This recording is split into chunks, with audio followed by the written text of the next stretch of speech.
انسان کیسی کیسی تمنائیں کرتا ہے، کیسی آرزوئیں پالتا ہے اور ان کے پورا نہ ہونے پر کتنا ڈسٹرب ہو جاتا ہے، اور اسے اس وقت معلوم نہیں ہوتا کہ قدرت نے اس کے لیے کیا فیصلہ کر رکھا ہے اور اس کی قسمت میں کتنے خوبصورت انسانوں کا ساتھ لکھا ہے۔ علینا نے ڈرائیونگ سیٹ پر بیٹھتے ہوئے ڈاکٹر ثقلین کی جانب مسکرا کر دیکھا، جو آج اسد سے ہر لحاظ سے بہتر اور خوبصورت لگ رہے تھے۔ چاند کو پانے کا تمنائی اس کو پا کر ہمیشہ مضطرب ہی رہتا ہے، مگر میں مضطرب نہیں۔ علینا نے سکون سے سانس لی اور ونڈو سے باہر دیکھنے لگی۔ اس کو اپنے اندر گہرا سکون محسوس ہونے لگا اور اس نے پرتشکر انداز میں کھلے آسمان کی جانب دیکھا۔ علینا اسد کے حواسوں پر بری طرح چھائی تھی۔ اسے قطعی یقین نہیں آ رہا تھا کہ علینا اس حد تک بھی بدل سکتی ہے۔ نگین کے گھر پارٹی میں اس سے پہلی بار ملاقات ہوئی تھی اور پھر وہ دونوں اس کے آفس میں آئی تھیں۔ اس علینا میں اور آج کی علینا میں اس قدر فرق آ گیا تھا کہ اگر انہیں کوئی اس کے چینج ہونے کے بارے میں بتاتا تو وہ یقین ہی نہ کرتا، مگر اس نے اپنی آنکھوں سے اسے دیکھا تھا اور اس سے باتیں بھی کی تھیں۔ وہ نیو ڈریسز پہننے کی عادی تھی اور ڈرنک بھی کرتی تھی، اور اب وہ اتنی بدل چکی تھی کہ اسد کو یقین ہی نہیں آ رہا تھا۔ کیا ڈاکٹر ثقلین نے اسے بدل دیا ہے؟ یقیناً یہ کام انہوں نے ہی کیا ہوگا۔ جو میرے ذہن پر اتنا اثر چھوڑ سکتے ہیں وہ علینا کی زندگی کو کیسے نہ بدلتے۔ علینا تو ان کی بیوی تھی، Mrs Saqlain. Yes, I am Mrs Saqlain. Alina کے الفاظ اسد کے ذہن میں گونجتے۔ وہ کتنی مطمئن اور پرسکون لگ رہی تھی۔ ایسا سکون اس کے چہرے پر کبھی بھی دیکھنے میں نہیں آیا تھا۔ اس کا اطمینان، اعتماد اور سکون اسد کو چونکا گیا تھا۔ اٹھتے بیٹھتے اسد کا ذہن نادانستہ طور پر علینا کی جانب چلا جاتا اور وہ مضطرب ہونے لگتا۔ وہ کتنی خوش نصیب تھی کہ اسے ڈاکٹر ثقلین جیسا اچھا انسان ملا تھا۔ نگین کہتی تھی کہ علینا مجھ میں دلچسپی لیتی تھی، مگر وہ مجھے کبھی بھی اس قابل نہیں لگی تھی، اور آج اس نے مجھے چونکا دیا ہے۔ اور مومنہ کتنی اچھی، نیک اور ایماندار عورت تھی اور اسے مجھ جیسا شوہر ملا۔ مومنہ یہ ڈیزرو نہیں کرتی تھی، اسے تو کوئی بہت اچھا انسان ملنا چاہیے تھا، ڈاکٹر ثقلین جیسا۔ پھر اسے میں کیوں ملا؟ اس نے آہ بھر کر سوچا۔ اللہ کا تو یہ فرمان ہے کہ نیک عورتوں کے لیے نیک مرد اور بدکار عورتوں کے لیے بدکار مرد۔ پھر نیک عورتوں کو بدکار مرد اور بدکار عورتوں کو نیک مرد کیوں ملتے ہیں، جیسا کہ میں مومنہ کو کیوں ملا؟ مومنہ تو بہت نیک اور مومن عورت ہے، اور میں؟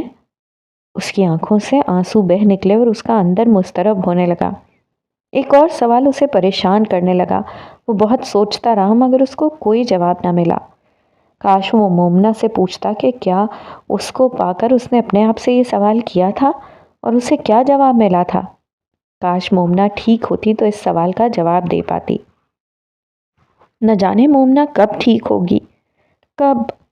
4 ماہ ہونے کو آ رہے ہیں اور وہ یوں ہی بے حس و حرکت پڑی رہتی ہے۔ یا اللہ اب اس کو ٹھیک کر دے، وہ بہت بے بس ہے، میں اس کی وجہ سے بہت پریشان ہوں۔ اس کو پھر پہلے کی طرح ٹھیک کر دے اور وہ پہلے کی طرح چلے پھرے، ہنسے بولے اور باتیں کرے۔ اس نے نم آنکھوں کو صاف کرتے ہوئے دعا کی، مگر شاید دعا کی قبولیت میں کچھ وقت درکار تھا، اسی لیے قدرت اسے ٹھیک نہیں کر رہی تھی۔ اگلے روز اسد ڈاکٹر ثقلین کے ہاسپٹل پہنچا تو وہ بہت تپاک سے ملے۔ آئیے مسٹر اسد، میں آپ کا ہی انتظار کر رہا تھا، ڈاکٹر ثقلین نے قدرے اپنائیت سے مسکراتے ہوئے کہا۔ تھینک یو، اسد نے بھی مسکرا کر جواب دیا۔ Any change? ڈاکٹر ثقلین نے پر امید لہجے میں پوچھا۔ یس آف کورس، اور اسد نے ان کو اس رات کی پر لطیف کیفیت اور بات کی مایوس کن صورتحال کے بارے میں تفصیلاً بتایا۔ ڈاکٹر ثقلین قدرے پرشوق اور متجسس انداز میں اس کی ساری باتیں سنتے رہے۔ مسٹر اسد، ایک اچھے انسان کا پہلا گناہ اور پہلی توبہ دونوں ہی اللہ کے نزدیک بہت اہم ہوتی ہیں۔ اس انسان کا پہلا گناہ اسے اللہ کی رحمت سے دور لے جاتا ہے، اور اس گناہ کے بعد وہ انسان شدید ذہنی روحانی اذیت سے گزرتا ہے، اس پر مایوسی چھا جاتی ہے اور وہ ڈپریشن سے بہت رنجیدہ ہو جاتا ہے۔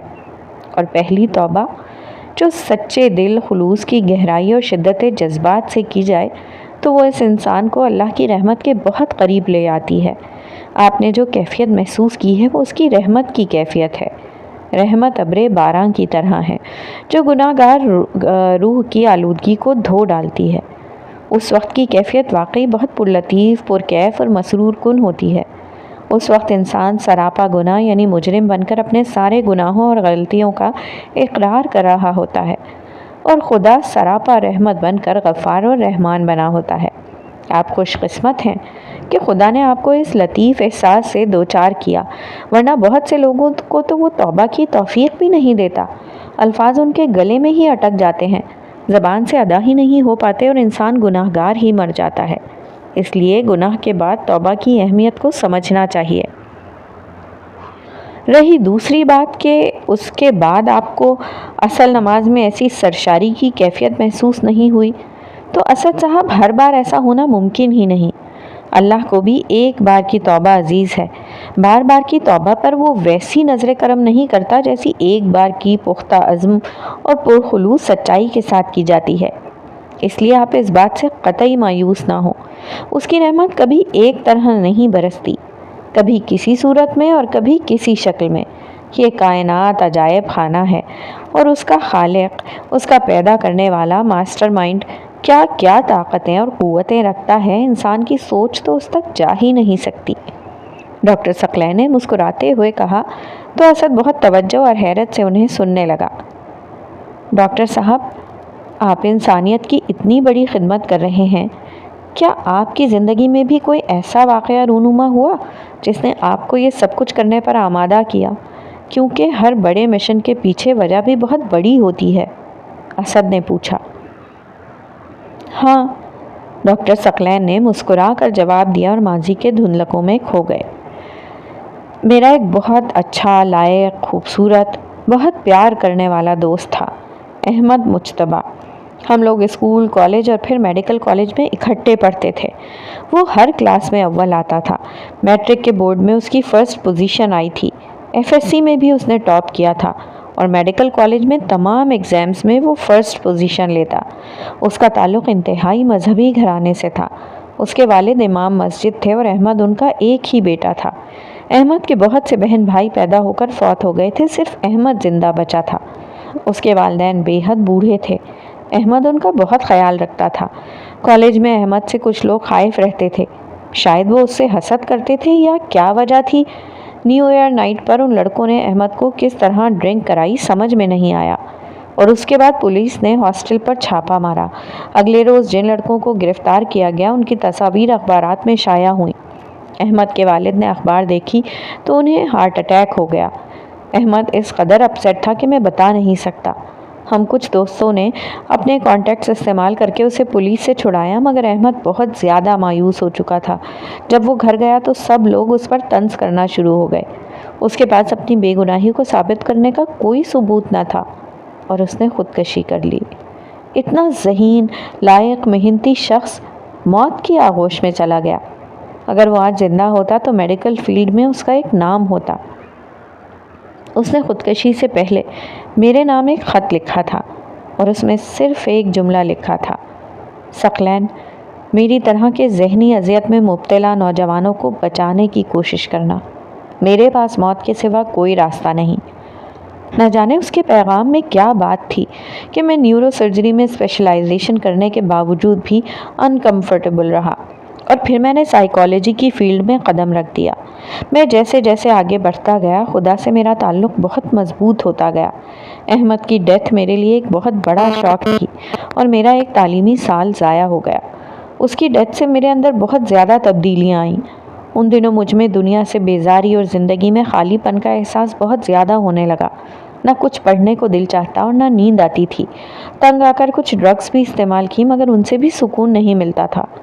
سکون ملا تو اللہ کی طرف جانے سے، اس کو محسوس کرنے سے اور اس سے محبت کرنے سے اور اس سے باتیں کرنے سے ملا۔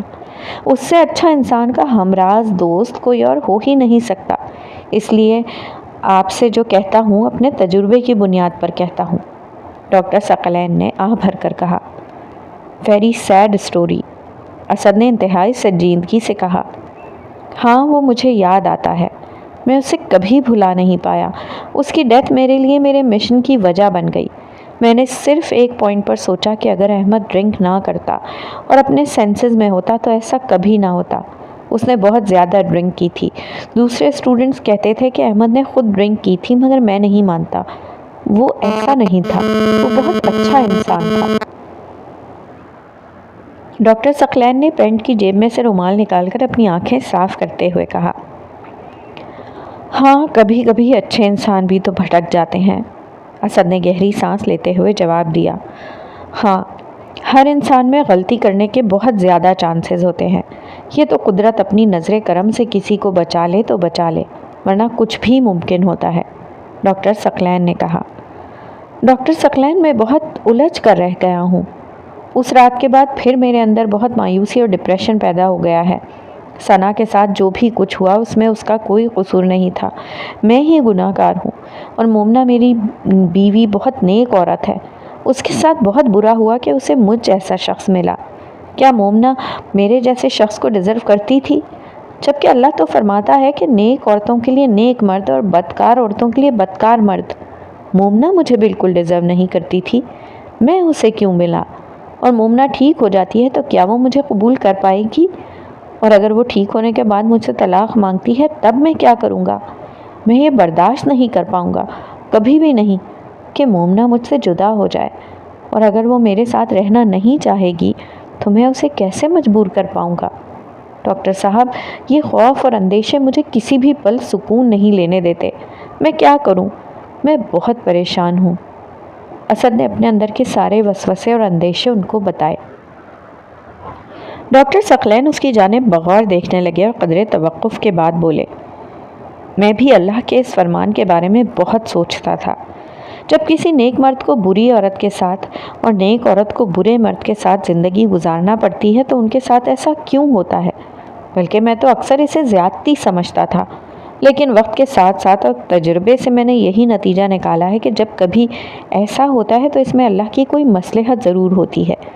ممکن ہے بری عورت کو نیک مرد اور برے مرد کو نیک عورت راہ راست پر لا سکیں، اور ایسا اکثر ہوتا بھی ہے۔ آپ کی بیوی آپ کو ہر بار ڈرنک سے باز رکھنے کی کوشش کرتی تھی، اور ان کے احساس دلانے پر آپ کے اندر گلٹ کا احساس پیدا ہوتا تھا۔ اگر آپ کی بیوی بھی آپ جیسی ہی ہوتی تو کوئی بھی ایک دوسرے کو منع نہ کرتا، اور آپ کے اندر کبھی کبھار پیدا ہونے والے گلٹ کا احساس بھی ختم ہو جاتا۔ اب آپ کے اندر یہ سوچ اور احساس خود بخود پیدا ہو گیا ہے کہ آپ کی بیوی بہت نیک ہے اور آپ انہیں ڈیزرو نہیں کرتے، مگر آپ ان سے جدائی بھی برداشت نہیں کر پائیں گے اور ان کو اپنے ساتھ رکھنے کے لیے ہر ممکن کوشش کریں گے، اور آئی ایم شیور آپ نے اپنے آپ کو بدلنے کا عہد بھی کر رکھا ہے۔ ڈاکٹر ثقلین نے استفہامیہ لہجے میں پوچھا۔ یس یس آف کورس، اسد نے جواب دیا۔ میرا خیال ہے وہ بھی آپ سے بہت محبت کرتی ہیں۔ اگر آپ انہیں کسی طرح یہ یقین دلانے میں کامیاب ہو جاتے ہیں کہ آپ آئندہ ڈرنک نہیں کریں گے تو وہ آپ کو کبھی نہیں چھوڑیں گی، لیکن اس کے لیے شرط یہ ہے کہ آپ ان کو یقین دلائیں اور وہ آپ پر یقین بھی کریں۔ اب یہ آپ پر ہے کہ آپ ان کو یقین دلانے میں کیسے کامیاب ہوتے ہیں۔ ڈاکٹر ثقلین نے کہا تو اسد گہری سوچ میں ڈوب گیا۔ اور وہ گناہ جو میں نے ثنا کے ساتھ کیا؟ اسد نے نظریں جھکا کر کہا، اللہ تعالیٰ نے ہر گناہ کی سزا مقرر کی ہے۔ سزا نہیں تو تاوان، تاوان نہیں تو کفارہ، کفارہ نہیں تو معافی، مگر کچھ ایسا جو اس نقصان کا کچھ تو ازالہ کر سکے۔ ڈاکٹر ثقلین نے بلا واسطہ انداز میں کہا تو اسد خاموش ہو گیا، جیسے کسی گمبھیر سوچ میں ڈوب گیا ہو۔